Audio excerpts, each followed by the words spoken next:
Well, add this one to the pile, and it's a growing pile. A bombshell sexting scandal rocking Democrat Graham Platner's primary bid for the U.S. Senate in Maine. Platner's campaign now dragging his wife into the mess to try to explain it. It makes me really angry, disappointed, and I find it really shameful that there's a group of media outlets and people who are willing to spread gossip instead of talking about real issues that Graham is running on, like healthcare and education and childcare.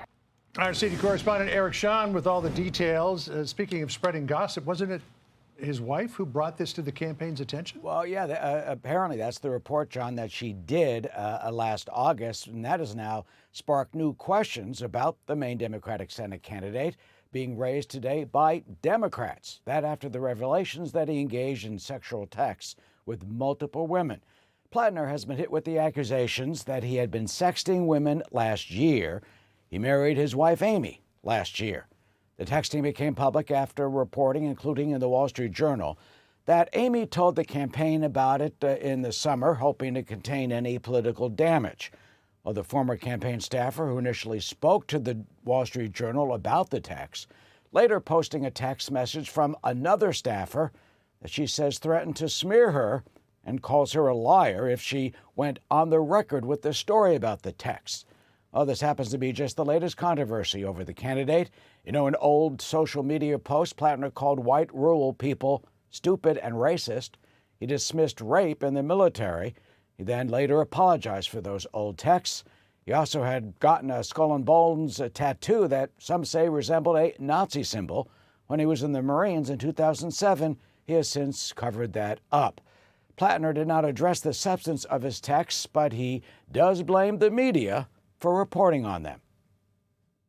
It's no surprise to me that the establishment media outlets are just going to run gossip instead of wanting to talk about the things that actually matter in this race, which are the material realities that the Mainers are working with. These people are going to try to make this race about anything but what it's supposed to be about, which is policy. Oh, the Democratic primary is next Tuesday, but you know, last month, the outgoing Democratic governor, Janet Mills, she ended her Senate bid, so that leaves just one other candidate who will be on the ballot facing Platner next week. John? Again, the charge of, quote, gossip, but it's truth, yes? Well, that's what the report is, that he had these texts. As you just saw, he did not comment on the substance of these texts, but it seems this story for now is not going away. All right, nor should it. All right, Eric Shawn for us with the latest. Eric, thank you. Be sure to like and subscribe for all the Fox News latest on YouTube and catch full shows streaming now on Fox One.